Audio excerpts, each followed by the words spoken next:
दर्शकों नमस्कार, स्वागत है आपका हमारी एक और वीडियो में।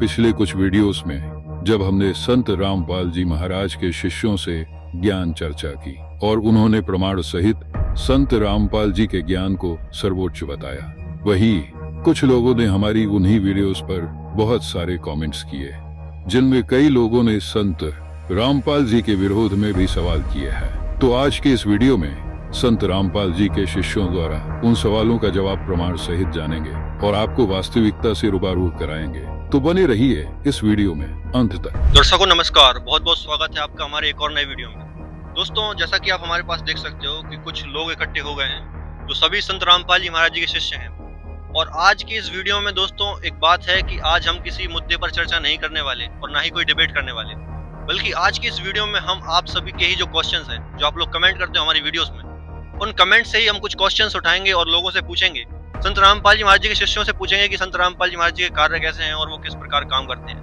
क्योंकि लोग बोलते हैं कि वो ढोंगी बाबा हैं और अन्य कई प्रकार से लोग क्वेश्चंस करते हैं। उन्हीं क्वेश्चंस के जवाब हम लोगों से जानेंगे और सच जानेंगे कि क्या असलियत है, क्योंकि लोग तो कुछ भी बोल सकते हैं ना। तो दोस्तों आइए हम लोगों से बात करते हैं। नमस्कार सर।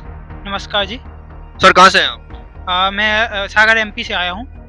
सर यहाँ पर हमारे क्वेश्चंस है कुछ जो हमारी ऑडियंस दे रही है हमें कि संत रामपाल जी महाराज किस प्रकार से कार्य करते हैं, और उनके कुछ विरोध में भी कुछ क्वेश्चंस है, कुछ अच्छाई क्वेश्चंस भी लोगों ने किए हैं। तो हम आपसे कुछ क्वेश्चंस पूछेंगे कि संत रामपाल जी महाराज किस प्रकार काम करते हैं, और आप सभी क्या उन क्वेश्चंस के उत्तर दे सकते हैं? बिल्कुल कोशिश करेंगे देने की, क्योंकि गुरुजी के ज्ञान आधार से जो भी गुरुजी ने हमें सत्संग के दौरान ज्ञान बताया, उस आधार से हम अपनी पूरी कोशिश करेंगे कि आपके सारे क्वेश्चन का आंसर दे सकें। हमारे पास दोस्तों कुछ क्वेश्चंस आ चुके हैं जो कि आप देख सकते हो। तो यहाँ पर दोस्तों हमारे पास पहला क्वेश्चन है कि लोग बोलते हैं कि संत रामपाल जी महाराज के जो शिष्य हैं वो अंधभक्त हैं। सर आप इस बात को कैसे प्रमाण करोगे कि आप अंधभक्त नहीं हो? क्योंकि लोग बोलते हैं कि संत रामपाल जी महाराज की सारे शिष्य जो वेदों से देते हैं, जो भी कुछ अपने मन से बताते हैं, वो सब अंधभक्ति है। इस बात को कैसे प्रमाण करोगे? देखिए, सबसे पहले मैं बताना चाहूंगा अंधभक्त होते क्या हैं। अंधभक्त का मतलब ये होता है जो बिना सोचे समझे जो गुरुजी ने बोल दिया उसी को फॉलो करने लग जाते, वो होते हैं अंधभक्त। संत रामपाल जी महाराज के जितने भी शिष्य हैं वो किसी भी चीज को बिना परखे नहीं बोलते हैं। सबसे पहली चीज तो ये है, हमारे संत रामपाल जी महाराज वेद और शास्त्रों की गवाही हवाला देते हैं और उनको सत्संगों के दौरान बताते भी हैं। और सारे शिष्य पहले क्रॉस मैचिंग करते हैं, उसके बाद ही उनसे नाम दीक्षा लेते हैं। तो अगर क्रॉस मैचिंग कर रहे हैं और उसके बाद नाम दीक्षा ले रहे हैं तो अंधभक्त नहीं हुए। और हम बाकी लोगों को ये बताना चाहेंगे, अंधभक्त तो वो लोग हैं जो अपने धर्म गुरुओं की किसी भी प्रकार की बात को मान लेते हैं। जैसे कि आपने अभी ट्रेंड में देखा होगा, बागेश्वर जी महाराज जी बता रहे थे भाई राम जी के 5 बाप हैं। इस चीज का कोई विरोध नहीं करता, बस विरोध करेंगे तो संत रामपाल जी महाराज के शिष्यों का करेंगे। अंधभक्त तो वो हैं कि 5 बाप भी कह रहे हैं फिर भी नहीं मान रहे हैं। आप बताइए, उनका विरोध करना चाहिए। विरोध किसका कर रहे हैं? संत रामपाल जी महाराज के शिष्यों का, जो कि पूरे वेद और शास्त्रों और गीता से प्रमाण बता रहे हैं। उनको अंधभक्त बोले। बताइए आखिर ऐसे अंधभक्त हुए कैसे? आप खुद बताइए, इस पर विचार कीजिए। जी, ये बात भी बिल्कुल सही है दोस्तों, क्योंकि इनके जो भी तथ्य हैं, जो भी बात ये कर रहे हैं, वो सारी वेदों से प्रमाणित है।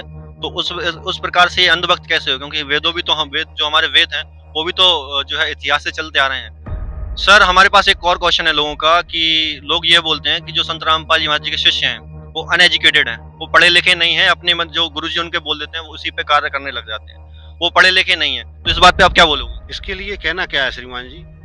साधना टीवी पे 7:40 से 8:40 तक हमारे गुरुजी टीवी पर आकर एक एक चीज क्लियर करते हैं। और जितने भी दर्शक हैं वो तो एजुकेटेड हैं, वो तो पढ़े लिखे हैं, अपने सारे प्रमाणों को देख सकते हैं। घर पे उनकी गीता जी रखी हुई है, हमारे गीता जी एक एक श्लोक खोलकर गीता जी को पढ़कर बताते हैं, सुनाते हैं। आप लोग जो टीवी पे देख रहे हैं वो तो उस श्लोक को मिला सकते हैं। यदि आपको वो सच्चाई नहीं लगती तो आप आवाज उठा सकते हैं। आज तक पूरी पृथ्वी के ऊपर कोई भी माई का लाल एक भी पैदा नहीं हुआ जो संत रामपाल जी महाराज के ऊपर एक उंगली उठा सके। मैं आप लोगों से पूछना चाहता हूँ, यदि संत रामपाल जी महाराज गलत उपासना बता रहे हैं तो आप लोग चुपचाप क्यों बैठे हुए? आगे आओ। ठीक है सर, ये बात भी सही है दोस्तों कि लोग, इनका कहना है कि अगर ये अनएजुकेटेड हैं, ये पढ़े लिखे नहीं है, संत रामपाल जी महाराज जी के शिष्य पढ़े लिखे नहीं है, तो संत रामपाल जी महाराज जी के सत्संग तो टीवी पर आ रहा है ना। आप खुद उनके विचार जो हैं उनको वेदों से, गीता से, जो अपने शास्त्र हैं उनसे मिलाकर देख लीजिए ना, आप खुद जान जाओगे कि वो अंधभक्ति है। उसके तहत जो है ज्ञान बताते हैं या फिर जो सारा कुछ सच्चाई बताते हैं। सर आप इस बात पे क्या बोलना चाहोगे? जैसा कि सर आपका क्वेश्चन था कि संत रामपाल जी महाराज के जितने भी शिष्य हैं वो अनएजुकेटेड हैं, तो मैं पहले अपने बारे में बताना चाहूंगा। मैंने doctor sir Harishankar Gour university Sagar से बीबीए किया हुआ है, बैचलर ऑफ बिजनेस एडमिनिस्ट्रेशन। उसके बाद मैंने एमबीए भी किया हुआ है, पीजीडीसीए किया हुआ है और टैली भी किया हुआ है। तो अगर आप ये बोल रहे हैं कि संत रामपाल जी महाराज के जितने भी शिष्य हैं वो अनएजुकेटेड है, तो बताइए जो एमबीए डिग्री धारी व्यक्ति है वो अनएजुकेटेड है क्या?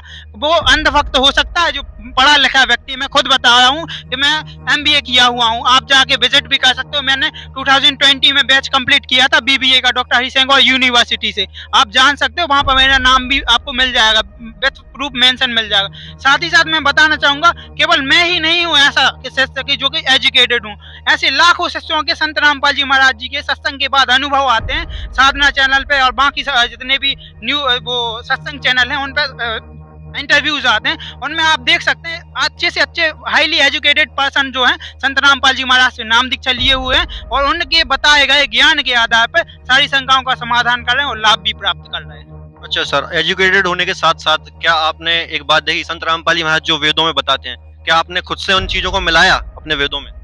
बिल्कुल सर, मैं इस चीज को भी प्रमाणित करना चाहूंगा। क्या है, मैंने भी इसके पहले बहुत सारी वीडियोस में मतलब संत रामपाल जी महाराज का विरोध किया है। कई बार मैंने भी बोला है कि संत रामपाल जी महाराज ऐसा है वैसा है, बहुत सारी चीजों में मैंने भी आर्गुमेंट्स किए हैं भक्तों के साथ। उसके बाद मैं निष्कर्ष पे पहुंचा, क्योंकि मैं बताना चाहूंगा मैं ना तो आस्तिक हूँ ना ही नास्तिक हूँ, मैं हूँ वास्तविक। वास्तविक मतलब ये होता है जो वास्तविक चीजों को मानता हूँ। तो मैंने पहले वास्तविक चीजों को रिसर्च किया हुआ है, मैंने उन चीजों को पढ़ा हुआ है। जैसे संत रामपाल जी महाराज बताते हैं कि जो गीता ज्ञान दाता है वो श्री कृष्ण जी में प्रवेश करके काल बोल रहा है गीता का ज्ञान। तो गीता का अध्याय 11 श्लोक 32 में कहा गया है, यही चीज मैंने नोट डाउन की और गीता में गीता प्रेस गोरखपुर से मिलान भी किया है। गीता अध्याय 11 श्लोक 32 में साफ साफ कहा है कि वो गीता ज्ञानदाता जो है वो काल है, श्री कृष्ण जी के शरीर में बोल रहा है। अगर श्री कृष्ण जी होते काल तो श्री कृष्ण जी तो अपने आप को शांति दूत प्रकट कर रहे थे। वो खुद बोल रहे थे कि भाई युद्ध ना लड़ो, शांति का प्रतीक है। वो कभी बोल ही नहीं सकते, युद्ध के खिलाफ थे। और संत रामपाल जी महाराज अनेकों प्रमाण दिए हैं। गीता अध्याय 18 श्लोक 62 में कहा है कि सर्व मतलब जितने भी धर्म और कर्मों को छोड़कर श्री कृष्ण जो मतलब जो ज्ञान दाता गीता ज्ञान दाता वो खुद बोल रहा है किसी और की शरण में जा। गीता अध्याय 18 श्लोक 62 में कहा है कि सर्वधर्मान परित्यज्य एकम शरणम ब्रज। ब्रज का अर्थ जब बाकी धर्म गुरुओं ने कहा है आना, संत रामपाल जी महाराज ने उसको मतलब डिक्शनरी से प्रमाणित करके दिखा दिया कि भाई ब्रज का अर्थ जाना होता है, आप आना कर रहे हो। तो आप बताइए अनएजुकेटेड संत रामपाल जी महाराज के शिष्य हुए या संत रामपाल जी महाराज हुए या बाकी धर्म गुरु हुए, केवल और केवल इनका काम बस इतना है, ये धंधा चला रहे हैं और संत रामपाल जी महाराज के भक्तों को भ्रमित करने का, संत रामपाल जी महाराज के ज्ञान को दबाने की कोशिश कर रहे हैं, जो कि मतलब कहना चाहिए ये एक उनकी असफल कोशिश रहेगी। संत रामपाल जी महाराज को ज्ञान को दबाया नहीं जा सकता है। जैसा आपने कई बार देखा होगा कि अगर जैसे एक तुम्बे का फल होता है, ठीक है, उसको अगर या गुब्बारा देख लो आप, गुब्बारे को अगर पानी के अंदर दबाने की कोशिश करोगे तो वो उभर के ही आएगा। इसी प्रकार संत रामपाल जी महाराज का ज्ञान है, कोई कितना भी दबाने की कोशिश करे वो उभर के ऊपर ही आएगा। ठीक है, तो आपको यही बताना चाहूंगा संत रामपाल जी महाराज जी का जो ज्ञान है वो वेद प्रमाणित है, सभी वेद और शास्त्रों से प्रमाणित है। मैंने और बाकी जितने भी शिष्य हैं वो सारी इन चीजों को रिसर्च करते हैं, आफ्टर डेथ वो नाम दीक्षा लेते हैं। तो दोस्तों इस बात से ये भी प्रमाण हो गया कि जैसे कि सर ने बताया कि वो एजुकेटेड हैं और उनकी क्वालिफिकेशन भी बताई, लेकिन साथ साथ उन्होंने ये भी बताया कि हमने वेदों में और जो हमारे शास्त्र हैं उनके अंदर तथ्य भी खोजे हैं कि संत रामपाल जी महाराज जो बताते हैं वो सही है या गलत। तो इस बात को आप भी देख सकते हो, आप भी अपने वेदों को खोलकर देख सकते हो कि संत रामपाल जी महाराज जो बताते हैं वो सच है या गलत। तो इस बात से दोस्तों ये तो प्रमाण हो चुका कि संत रामपाल जी महाराज अंधश्रद्धा भक्ति के तहत ज्ञान नहीं देते, उनका ज्ञान बिल्कुल सच्चा होता है। तो इस बात से तो हम क्लियर हो चुके। दर्शकों को तीसरा क्वेश्चन हमारे पास ये है कि लोगों का यह भी कहना है कबीर साहिब जी सिर्फ एक भक्त थे जो कि राम जी के भक्त थे और उनने अपनी वाणियों में भी बता रखा है कि वो राम भक्त हैं। और मतलब जैसे आपने उनकी वाणी सुनी होंगी कि राम नाम की लूट है, लूट सके तो लूट, ऐसे करके उनकी काफी वाणियां हैं। तो सर आप इस बात पे क्या कहोगे? संत राम वो कबीर साहिब जी जो आप जिनको भगवान बताते हो वो राम जी की भक्ति करते थे, वो खुद एक भक्त थे, ऐसा कुछ बात है क्या? देखिए सर, जो भी मतलब अभी तक भ्रमण आए हैं कि जो कबीर साहब जी हैं वो संत थे, महात्मा थे या कवि थे, तो ये बात सही है कि भाई वो संत थे, महात्मा थे, कवि थे, कवि का एक रोल किया है, लेकिन वो साक्षात पूर्ण परमात्मा थे। रही बात की जो कबीर साहब जी हैं वो राम की भक्ति बताते हैं, तो राम के बारे में कबीर साहब जी ने कहा है कि 4 प्रकार के राम बताए हैं। जो आदि राम है उसके बारे में बताया गया है, आदि राम मतलब पूर्ण परमात्मा के बारे में बताया गया है। इसी प्रकार ऋग्वेद मंडल नंबर 9 सूक्त 82 मंत्र नंबर 1 और 2 में बताया गया है कि वो कबीर साहब भगवान है। कबीर देव साफ साफ लिखा गया है। ऋग्वेद मंडल नंबर 9 सूक्त 96 मंत्र नंबर 3 में लिखा गया है। शायद इसमें थोड़ा बहुत कंफ्यूजन भी हो सकता है, इसके लिए आप मिलान भी कर सकते हो, क्योंकि एक्यूरेट अगर आपको जानकारी चाहिए तो संत रामपाल जी महाराज का आप सत्संग सुन सकते हो, और जो पुस्तकें हैं उनमें विथ प्रूफ दिया गया है कि भाई कौन सा मंडल है, कौन सा श्लोक है, उसमें सारा कुछ कबीर साहब जी के बारे में बताया गया है। इसी प्रकार से जो कबीर साहब जी हैं वो साक्षात पूर्ण परमात्मा थे, और पूर्ण परमात्मा की लीलाओं में लिखा है, ये हमारे वेद गवाही देते हैं कि वो एक शिशु की लीला करते हैं और कुंवारी गाय का दूध पीते हैं। आज तक आप बताइए कौन सा राम है ऐसा जिसने साशरीर प्रकट हुआ हो, साशरीर यहाँ से गया हो और कुंवारी गाय का दूध पिया हो। इसमें साफ साफ ऋग्वेद में, सामवेद में, अथर्ववेद में, सारे चारों वेदों में प्रमाणित किया गया कि कबीर साहब भगवान है, वही इसी प्रकार की लीलाएं करते हैं, कवियों की तरह आचरण करते हैं, कुंवारी गाय का दूध पीते हैं। आप बताइए श्री कृष्ण जी ने कुंवारी गाय का दूध पिया क्या, प्रकट हुए, लिए कि एक बाण से उनको मृत्यु को प्राप्त हुए। ठीक है, जो हमारे श्री रामचंद्र जी हैं वो भी सरयू नदी में जल समाधि ली और समाप्त हुए। तो आप बताइए केवल एक पूर्ण परमात्मा है जो कबीर साहब हैं, जो कि मगहर में साशरीर गए थे, यहाँ मगहर से सतलोक गए थे और कमल के फूल पर प्रकट हुए थे, जो कि नीरू और नीमा को कमल के फूल पर प्राप्त हुए थे। तो आप बताइए ऐसी कोई और लीला करता हो तो मैं मान लूंगा कि भाई कोई और भगवान है, वो कोई और राम है, वो तो खुद ही राम थे, कबीर साहब आदि राम हैं। तो आप ये कहना चाहते हो कि राम एक किसी इंसान या किसी देवता का नाम नहीं है, वो एक तरह की पूरी एक बना रखी है कि भगवान किस प्रकार से बांटा गया, उस हिसाब से आप राम को 4 बता रहे हो। हाँ, जैसा कि आपका क्वेश्चन है कि राम को क्यों बताओ। राम केवल एक पर्टिकुलर व्यक्ति नहीं है, व्यक्ति विशेष नहीं है, राम भगवान का नाम है, जो जैसे आप बोलते हो परमात्मा, ईश्वर, भगवान या फिर गॉड, इस प्रकार से आप बोलते हैं। आप सपोज कीजिए आप भगवान को एक बार डिनाई भी कर लो, भगवान को एक एग्जाम्पल देके बता रहा हूँ। ये मंत्री होता है, आपने देखा मंत्री होता है, साहब होता है, ठीक है। आप किसी भी पर्टिकुलर डिपार्टमेंट में जाते हो, जैसे कोई एग्रीकल्चर डिपार्टमेंट का हेड है, तो वहां पर अगर कोई साहब बोल रहा है तो इंडिकेशन किसकी ओर हो रहा है कि भाई उस पर्टिकुलर डिपार्टमेंट का हेड है उससे साहब बोला जा रहा है। वहीं आप किसी मंत्रिमंडल में जाओगे तो वहां पर जो मंत्री जी हैं, मुख्यमंत्री मतलब जो वहां के हेड हैं, उसके लिए साहब बोला जा रहा है। इसी प्रकार जो राम है वो पर्टिकुलर भगवान के लिए इंडिकेट किया गया है, ना कि किसी व्यक्ति विशेष के लिए। दशरथ जी के राम के लिए नहीं कहा गया है, तो वो आदि राम है, पूर्ण परमात्मा कबीर साहब जी के राम के लिए राम कहा गया है। अच्छा, तो दोस्तों जैसे कि आपका क्वेश्चन था कि राम जी की भक्ति करते थे कबीर साहब जी और अपनी वाणियों में भी राम राम बोलते थे, तो इनका कहना है कि राम जी जो है, राम जो बोल रखा है अपनी वाणियों में कबीर साहब जी ने, वो कोई व्यक्ति विशेष के लिए नहीं है या फिर हमारे रामचंद्र जी के लिए नहीं है, क्योंकि आज तक हम राम जी का मतलब यही समझते थे, जो श्री कृष्ण जी के स्वरूप थे उनको ही हम राम जी मानते थे। लेकिन राम का मतलब होता है भगवान। जिस प्रकार हम भगवान को कई प्रकार से बांट रखा है, उसी प्रकार हमने राम को भी कई प्रकार से बांट रखा है, और जो पूर्ण परमात्मा है उसको भी राम बोल सकते हैं, और जो वाणी है उस वाणी में भी राम जी का जो जिक्र है वो पूर्ण परमात्मा के लिए है। क्या यही कहना चाहते हो सर आप? बिल्कुल सर, मैं यही बताना चाहता हूँ कि राम जो है पूर्ण परमात्मा के लिए बोला गया है, भगवान के लिए बोला गया है। जैसे पर्टिकुलर डिपार्टमेंट में साहब जिसके लिए बोला जाता है, वो साहब भगवान है, मतलब वो साहब उस पर्टिकुलर डिपार्टमेंट का साहब है, ना कि वो मतलब किसी व्यक्ति विशेष का नाम है। साहब जिस उस गद्दी पे जो बैठा होगा उसको साहब बोला जाता है। इसी प्रकार राम का मतलब होता है भगवान, परमेश्वर, गॉड, ठीक है। अब वो गॉड कौन है? वो आदि राम कबीर साहब है। ये हमारे चारों वेद गवाही देते हैं। इसके लिए अगर आप और भी डिटेल इन्फॉर्मेशन चाहते हो तो आपसे मैं यही हम्बल रिक्वेस्ट करूंगा कि आप संत रामपाल जी महाराज जी के सत्संगों को अवश्य सुनिए। संत रामपाल जी महाराज द्वारा लिखित जो पुस्तकें हैं उनका अध्ययन कीजिए, उन पर विचार कीजिए, और अगर आपको लगता है कि भाई इसमें कुछ गलत है तो आप क्रॉस मैच कीजिए ना सर। आपके पास सारा कुछ तो अवेलेबल है। अगर एक भी एक ही वर्ड अगर संत रामपाल जी महाराज गलत बताते, संत रामपाल जी महाराज इतना ठोक के बोला है कि अगर मेरा एक भी वर्ड गलत सिद्ध कर दोगे ज्ञान के आधार पे, ऐसे तो वो हुआ भाई कुछ भी बकते रहो, अगर ज्ञान के आधार पे आप एक भी वर्ड गलत सिद्ध कर दोगे तो मैं पूरे शिष्यों के साथ तुम्हारी शरण में आ जाऊंगा। कोई भी एक धर्मगुरु ऐसा हो कि सिद्ध कर दे एक भी वर्ड गलत, तो सदगुरु रामपाल जी भगवान जी की। तो फिर सारे धर्मगुरुओं को कौन सा सांप सूंघ गया? क्यों नहीं आते हो आप लोग भाई?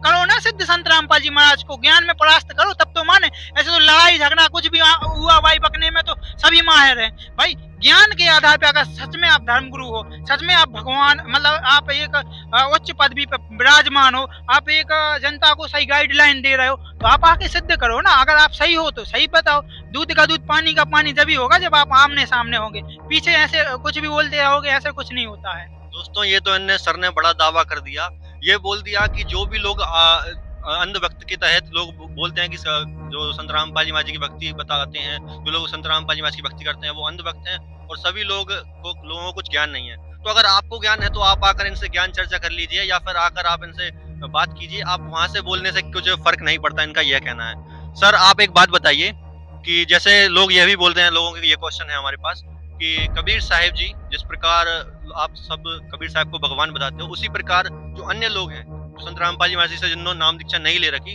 वो लोग यह कहते हैं कि कबीर जी भगवान नहीं है, कृष्ण जी भगवान है, क्योंकि कृष्ण जी ने कई चमत्कार कर रखे हैं। क्या कबीर साहिब जी ने कोई चमत्कार कर रखा है? ऐसे चमत्कार करने वाले तो इस संसार में बहुत है। कृष्ण भगवान जैसे भी सैकड़ों हैं यहाँ पे।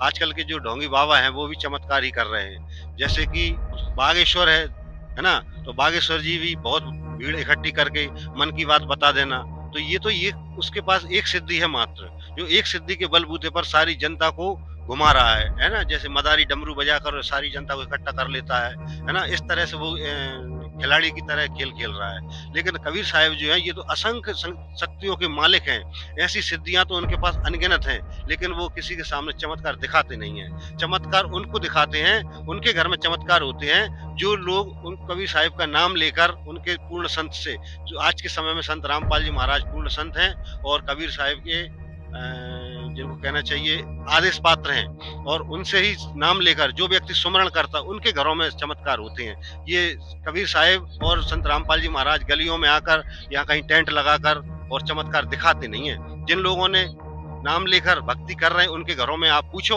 उनके घरों में देखो, लाखों करोड़ों अनुयायियों के घर, आज 9 करोड़ अनुयायी हैं, उनके सारे घरों में आज चमत्कार एक नहीं सैकड़ों में हो रहे हैं। दोस्तों ये बात हमारे पास ये भी क्लियर हो चुकी है कि कबीर साहिब चमत्कार तो कर सकते हैं, और उसी प्रकार जैसे हमारे जो धर्मगुरु हैं वो एक जगह बैठकर किसी टेंट लगाकर यहाँ पर कहीं पर भी आश्रम में बैठकर वो चमत्कार दिखाते रहते हैं। कहीं कोई मन की बात बता देता है, कहीं कोई भूत भगा देता है। वैसे चमत्कार दिखाना संतों के काम नहीं है, वो तो उनके काम है जो ढोंग दिखा रहे हैं, पैसे कमाने के लिए लगे हैं। ये हमारे जो लोग हैं वो ये कहना चाहते हैं। सर एक बात और है, जैसे कि अभी आपने थोड़ी देर पहले बोला था कि कबीर साहिब जी बछिए का दूध पीते थे, कंवारी बछिए का, और कबीर साहिब जी कमल के फूल पर जो है उनका जन्म हुआ था। तो आप इस बात को कैसे प्रमाण करोगे? ये कहीं पर लिखा है या फिर कहीं हमारे जैसे आप हर बात का जो है प्रमाण देते हो, वेदों से देते हो, शास्त्रों से देते हो, इसी प्रकार इस बात का प्रमाण आप कैसे दोगे कि कबीर साहिब जी जो है कमल के फूल पर आए थे? देखिए सबसे पहले तो ये है कि जैसे सपोज कीजिए आपको मेरे बारे में जानना है और मैं अभी यहाँ पर मौजूद नहीं हूँ, तो मेरे जो मतलब जीवनी लिखी है या मेरे बारे में जहाँ पर कहीं लिखा गया है, जैसे कबीर साहब जी के पूरे जीवन वृत्तांत के बारे में, कबीर साहब जी का जो कबीर सागर सरलात है या कबीर सागर है उसमें सारा कुछ प्रमाण दिया गया है। फिर भी अगर आपको इस चीज पे विश्वास नहीं होता है तो कबीर साहब जी ने जहाँ पर लीला की है, जो लीलामय शरीर में जहाँ पर आए हुए हैं, तो वहाँ पर आप जाके और विजिट कर सकते हो, वहाँ के लोगों की राय भी ले सकते हो। जैसे कि काशी बनारस में लहरतारा तालाब था, वहाँ पर मतलब कबीर साहब जी शरीर प्रकट हुए कमल के फूल पर। उसके प्रत्यक्ष दृष्टा जो थे अष्टानंद ऋषि थे, शिष्य थे, वो इसके प्रत्यक्ष दृष्टा थे। तो अभी भी उनकी वहाँ पर मूर्ति बनी हुई है, उसके बारे में सब कुछ वृत्तांत लिखा गया है। और साथ ही साथ जो शरीर लीलामय शरीर से यहाँ से जाने की लीला की गई है वो मगहर, जो कि मतलब उत्तर प्रदेश के अंदर काशी के पास में ही मगहर एक क्षेत्र है, वहाँ पर दोनों बने हुए हैं, कबीर चौराहा बना हुआ, मतलब एक साइड कबीर साहब जी का मंदिर बना हुआ है, दूसरी साइड मस्जिद भी बनी हुई है, जहाँ पर कबीर साहब जी के शरीर के स्थान पर केवल सुगंधित फूल मिले थे। उन फूलों को दोनों पक्षों ने, मुसलमान और हिंदुओं ने बांट लिए थे। तो एक साइड मंदिर बनाया हुआ है, दूसरी साइड मस्जिद बनाया हुआ है। तो आप वहां पर जाके प्रमाण देख सकते हो कि भाई, और उन लोगों से भी समझ सकते हो कि भाई ये बात में कितनी हकीकत है। वहां पर जो पंडे पुजारी जो बैठते हैं उनसे समझ सकते हो भाई हमारी बातों पर विश्वास नहीं होता है तो। और लिखित में है तो आप कबीर साहब सरलाद देख सकते हो। इससे ज्यादा और क्या आपको बता सकते हैं। दोस्तों ये बात भी प्रमाणित हो चुकी है कि कबीर साहब की जो लीलाएं हैं, जैसे वो कमल के फूल पे आए थे, उनके भी तथ्य इन लोगों के पास हैं। जिस प्रकार हम किसी भी जन की, जैसे हमारे पीछे काफी महापुरुष थे, जैसे अल्बर्ट आइंस्टाइन का देख लो, आज के समय में वो मौजूद नहीं है हमारे साथ, लेकिन उनके जो तथ्य हैं, उनकी जो बुक हैं, उन बुक्स को हम खोलकर देखें तो उनके बारे में जानकारी ले सकते हैं कि वो किस प्रकार कार्य करते थे और किस प्रकार उन्होंने जो है कार्य करे। जैसे कई सारे जो है इन्वेंशन उन लोगों ने किए थे, तो वो इन्वेंशन किस प्रकार किए थे हम उनकी बुक से जान सकते हैं। इसी प्रकार कबीर साहब जी जो कबीर साहब ने लीलाएं करी थी, वो लीलाएं जानने के लिए हम उन तथ्यों को जान सकते हैं, उन बुक्स को जान सकते हैं जो बुक्स कबीर साहब जी द्वारा लिखी गई। जैसे कबीर सागर के बारे में सर ने जिक्र करा, कबीर सागर सरलार्थ के बारे में जिक्र करा। ऐसी चीजों के बारे में जानकर हम जो है इन तथ्यों को निकाल सकते हैं। दूसरी चीज, अभी हम लोग क्या करते हैं कि लोगों के पास जाते हैं और जैसे हमारे आपस में हम बात करते हैं तो आपस में कोई तथ्य वगैरह नहीं होता, मन गढ़ंत कहानियां हो जाती हैं कि हाँ इस बंदे ने ये बोल दिया कबीर साहब के बारे में तो वो सच है। तो हम उस बात पे विश्वास ना करके लोगों के तथ्य पर जाएं, और जैसे कबीर साहब के बारे में अगर जाना है तो तथ्य पर जाएं कि कबीर साहब पहले कैसे थे, उनकी लीलाओं के बारे में जाने, उनके वेदों में क्या जिक्र है उनके बारे में, उस बात को जाने, और उनकी जो लीला है वो हम उनके कबीर सागर सरलार्थ में जैसे सर ने बताया उसमें पढ़ सकते हैं। बताना चाहूंगा सर आपको, हमारे संत रामपाल जी महाराज जी की दया से सोशल मीडिया पर भी गुरु जी का प्रचार चल रहा है। जैसा कि सोशल मीडिया पर फैक्टफुल डिबेट करके एक यूट्यूब चैनल बना हुआ है, उसमें कबीर बड़ा कृष्ण करके एक वीडियो डली हुई है। उसमें पूरी वृत्तांत के साथ सारा कुछ बताया गया है, डिटेल में बताया गया कि अगर कबीर साहब भगवान है तो कैसे हैं और कृष्ण भगवान है तो कैसे हैं, सारा कुछ दिया गया है। आप इस पे भी जाके फैक्टफुल डिबेट पे जाके भी आप विजिट कर सकते हो, देख सकते हो कि भाई इसमें जो चीजें बताई गई हैं वो कितनी सही हैं कितनी गलत हैं। उन चीजों को आप विथ प्रूफ देख सकते हो। और भी हमारे संत रामपाल जी महाराज यूट्यूब चैनल है, इस पे भी आपको काफी वीडियोज और सत्संग मिल जाएंगे जिनमें आप प्रमाण के साथ देख सकते हो कि कबीर साहब भगवान है और वो लीलामय शरीर में आए हैं और उनने इस प्रकार की लीलाएं की हुई हैं। ठीक है जी, बस हम आपसे यही रिक्वेस्ट करेंगे, आप किसी की भी कई सुनी बातों पर बिल्कुल भी विश्वास नहीं कीजिए। आपको अगर जैसे सपोज कीजिए किसी पर्टिकुलर बर्तन में अगर पानी रखा हुआ है, उस पानी की अगर आपको पता करना है कि भाई वो गर्म है या ठंडा है, तो उसको आपको या तो पी के मतलब ट्राई करना पड़ेगा, टच करके देखना पड़ेगा। इसी प्रकार अगर आपको संत रामपाल जी महाराज के बारे में जानना है तो पहले उनके सदग्रंथों को, उनके सत्संगों का अध्ययन कीजिए और सत्संगों को मतलब श्रवण कीजिए, सुनिए। ठीक है, और जो संत रामपाल जी महाराज द्वारा लिखित पुस्तकें उनका भी आप अध्ययन कीजिए। और आपको फिर भी डाउट रहते हैं तो आप वो संत रामपाल जी महाराज जी की दया से पूरे भारतवर्ष में 13 बड़े बड़े आश्रम खुले हुए हैं। यहाँ पर हर 2 से 3 महीने के अंदर भंडारे ऑर्गेनाइज किए जाते हैं। यहाँ पर भी प्रदर्शनी एग्जीबिशन लगाई जाती है जिसमें सारे सदग्रंथों को रखा जाता है। उनमें भी आप मिलान कर सकते हो, सारे सदग्रंथ आपको एक जगह पे मिल जाएंगे। दोस्तों ये बात भी क्लियर हो गई है, यानी कि हमारा जो पहला ये वाला जो क्वेश्चन था वो क्लियर हो चुका है। अब नेक्स्ट क्वेश्चन हमारा ये है कि अभी लोग बोलते हैं, जैसे कोई आपसे एक मैं क्वेश्चन पूछना चाहूंगा, हाँ या ना में जवाब देना, क्या संत रामपाल जी महाराज मोक्ष दिला सकते हैं? हाँ सर, बिल्कुल दिला सकते हैं।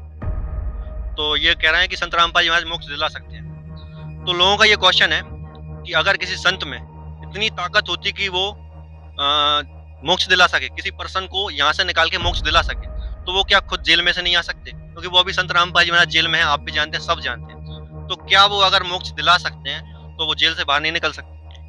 बिल्कुल निकल सकते हैं। देखिए सर, इसका सिंपल सा ये है कि अगर आप ये बताइए कि संत रामपाल जी महाराज मोक्ष दिलाने के लिए क्या कर रहे हैं, सद्भक्ति बता रहे हैं ना, सद्भक्ति बता रहे हैं, तो उस सद्भक्ति के बेस पे आप इस मतलब शरीर से मोक्ष प्राप्त कर सकते हो। संत रामपाल जी महाराज बता रहे हैं कि भाई इस प्रकार से इसके अकॉर्डिंग अगर आप भक्ति करेंगे तो आपको निश्चित ही मोक्ष को प्राप्त होंगे। लेकिन हमारे समाज की सबसे बड़ी विडंबना ये है कि उस ज्ञान को ना समझ के बस आप इस चीज को टारगेट करते हो कि संत रामपाल जी महाराज जेल में होने का कारण पता नहीं करते हो कि भाई संत रामपाल जी महाराज जेल में क्यों हैं। संत रामपाल जी महाराज जेल में इसलिए हैं कि आप पढ़े लिखे होकर भी मूर्ख हो, इसलिए संत रामपाल जी महाराज जेल में संत रामपाल जी महाराज तथ्यों के आधार पर सारा ज्ञान बताते हैं, लेकिन अंधभक्त आप हो और संत रामपाल जी महाराज को जो कोई पलकों पे बैठा के पूजा करनी चाहिए, ऐसे संत को आप जेल में, आपकी वजह से संत रामपाल जी महाराज जेल में हैं। और रही बात जेल से निकलने की, तो संत रामपाल जी महाराज यूं चुटकियों में बाहर निकल सकते हैं, लेकिन संत रामपाल जी महाराज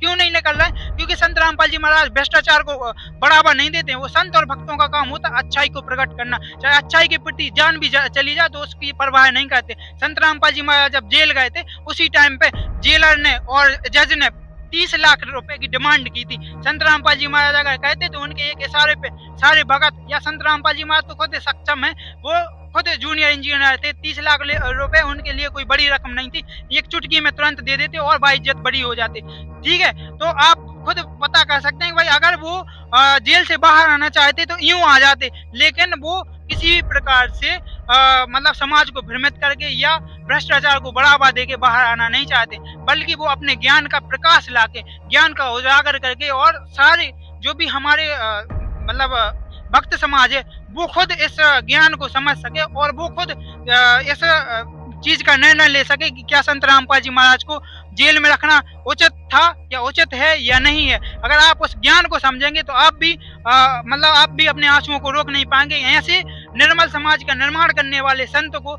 आज जेल में रखा जा रहा है, और ऐसे संत जो कि सरेआम वेश्यावृत्ति फैला रहे हैं। वेश्यावृत्ति जो कि मैंने वर्ड बोला है, कहना नहीं चाहिए, लेकिन आप देख सकते हो, आप अनिरुद्धाचार्य जी महाराज हैं, बागेश्वर जी महाराज हैं, कैसे कैसे अपने व्यास गद्दी से कैसे कैसे वर्ड का यूज करते हैं। आप देख सकते हो कैसे कोई क्वेश्चन आंसरिंग करता है तो उसमें सीधे सीधे बागेश्वर जी महाराज बोलते हैं लवेरिया हो गया है इसको। कई बार बहन बेटियों को बोलते हैं कि आप मतलब किसी से ऐसा हो वैसा हो, मतलब ऐसे ऐसे वर्ड यूज करते हैं जो कि मतलब आम समाज, भक्त समाज को भी यूज करने में मतलब संकोच होता है, जो कि वो व्यास गद्दी से बैठ के बोलते हैं। इन लोगों को जेल में डालना चाहिए, लेकिन इनको जेल में नहीं डाला जा रहा है। क्यों नहीं डाला जा रहा है? ये पैसा फेंकते हैं और तमाशा देखते हैं, और संत रामपाल जी महाराज भ्रष्टाचार को बढ़ावा नहीं देना चाहते हैं, इसी प्रकार से इसीलिए उनको जेल में डाला गया। और हमारा जो कानून है, कानून व्यवस्था है, यहाँ की सबसे बड़ी विडंबना ये है कि आदमी तो खत्म हो जाएगा लेकिन उससे केस खत्म नहीं होते हैं। भाई कानून व्यवस्था में सुधार होना चाहिए। मैं यही रिक्वेस्ट करूंगा कि सबसे पहले अगर आप चाहते हो कि भाई संत रामपाल जी महाराज जेल से बाहर आए, जेल से बाहर आने के लिए भाई जेल से बाहर आगे करेंगे भी क्या, आप ये बताइए। जेल में रह के ही वो सारी लीलाएं कर रहे हैं, जेल से बाहर आएंगे तो वही आप ही लोग जो अंधभक्त हो वो फिर से संत रामपाल जी महाराज के आश्रमों पे आक्रमण करेंगे, उनको सुख से चैन से जीने नहीं देंगे। भाई वो एक ज्ञान का प्रचार करने के लिए आए हैं, आपको सही राय बताने के लिए आए हैं, आप उनसे लड़ाई झगड़े मोल लेते हो, उनका ज्ञान का उतना ज्ञान से ना देके और लट्टों और घूसों से, पत्थरों से पथराव करके देते हो। तो आप बताइए, उनके लिए तो सिक्योर जगह फिर जेल ही है, वो कहाँ जाएंगे भाई? इससे ज्यादा सिक्योर तो वो जगह हो ही भी नहीं सकती है। ये बात भी, इस बारे में एक बात कहना चाहूंगा। जो लोग ये सोचते हैं कि संत रामपाल जी महाराज जेल में हैं या क्यों हैं, बाहर क्यों नहीं आ रहे, तो उन लोगों से मैं कहना चाहूंगा कि जो महान लोग होते हैं, जो अच्छे कार्य करते हैं, उनको जेल जाना पड़ता है। आज यदि हम इतिहास उठाकर देखें भगवान श्री कृष्ण का, तो भगवान श्री कृष्ण तो जेल में ही पैदा हुए थे। जेल में पैदा होने के बाद उन्होंने लीलाएं की, इसके बाद सारी लीलाएं की सारे जगत जानता है। यदि हम हनुमान जी की बात करें तो हनुमान जी भी कैदी बने थे, रावण ने उनको कैदी बनाया था, और वहाँ उन्होंने अपनी रावण की अशोक वाटिका को तहस नहस किया, इसके बाद सारी लंका को जलाया, इसके बाद बाहर आए लंका से। तो इसी तरह से संत रामपाल जी महाराज जो लीलाएं कर रहे हैं ना, वो आप लोगों को पता नहीं है। उनके अनुयायी हैं, उनके ज्ञान को जिनने समझा है, उनके ज्ञान को जिसने समझा है और सोचा है, उस लोगों से पूछो कि वो क्या लीलाएं करने वाले हैं और कर रहे हैं। आज संत रामपाल जी महाराज यदि जेल में हैं तो आप लोगों की भलाई के लिए बैठे हैं। आज देखा जाए तो लाखों बहनें और बेटियां आत्महत्या कर रही हैं इस दहेज के कारण। तो इस दहेज को मुक्त करने के लिए ही संत रामपाल जी महाराज जेल में बैठे हुए हैं। आज यदि हम छोटे से छोटा सा काम सरकारी ऑफिस में जाएं काम करवाने, तो वहाँ 1 रुपए से लेकर 1-1 लाख रुपए तक रिश्वत देना पड़ती है। गरीब लोग चप्पल घिस जाती है उन लोगों की, साहब लोगों के हाथ जोड़कर, लेकिन उनका कोई भी कार्य कागज का या उनके साइन नहीं हो पाते हैं। तो ये जो भ्रष्टाचार है, इस भ्रष्टाचार को मिटाने के लिए संत रामपाल जी महाराज जेल में बैठे हुए हैं। आज देख रहे हैं अदालत में जाओ तो रिश्वत है, किसी भी ऑफिस में चले जाओ, यहाँ तक कि बच्चों का यदि हमें एडमिशन करवाना ना, तो वहाँ भी सरकारी स्कूलों में भी घूस देना पड़ती है। ये सारी हम लोगों की सुविधाएं देने के लिए संत रामपाल जी महाराज आज जेल में बैठे हुए हैं। जिस दिन हनुमान जी ने अपनी लीला करने के बाद आए तो हनुमान जी को लोगों ने पलकों पे बिठाया। श्री कृष्ण जी ने लीलाएं की, इसके बाद लोगों ने पलकों पे बिठाया। आज संत रामपाल जी महाराज के बारे में जो लोग घृणा की दृष्टि से उनको देख रहे हैं या उनके बारे में जो अपशब्द बोल रहे हैं, समय आने दो, यही लोग इनको घृणा से देख रहे हैं, वो पलकों में बिठाकर उनकी पूजा करेंगे, जिस तरह से संत रामपाल जी महाराज के संत उनको भगवान की तरह पूजा कर रहे हैं, और वो तो भगवान है ही।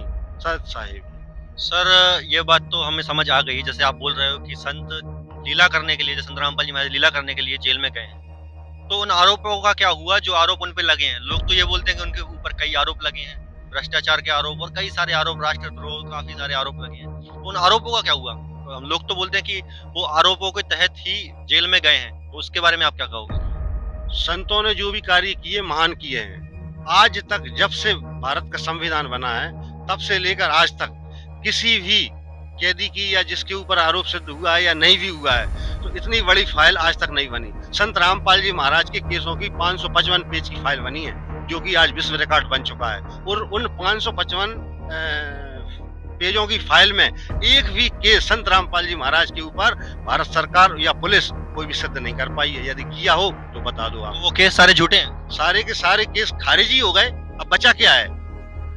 कोई बचा ही नहीं है। सिद्ध हो जाता तो बात ही अलग थी। सिद्ध कोई ना पुलिस कर पाई, क्योंकि पुलिस के पास भी कोई सबूत नहीं है और ना ही भारत सरकार के पास है।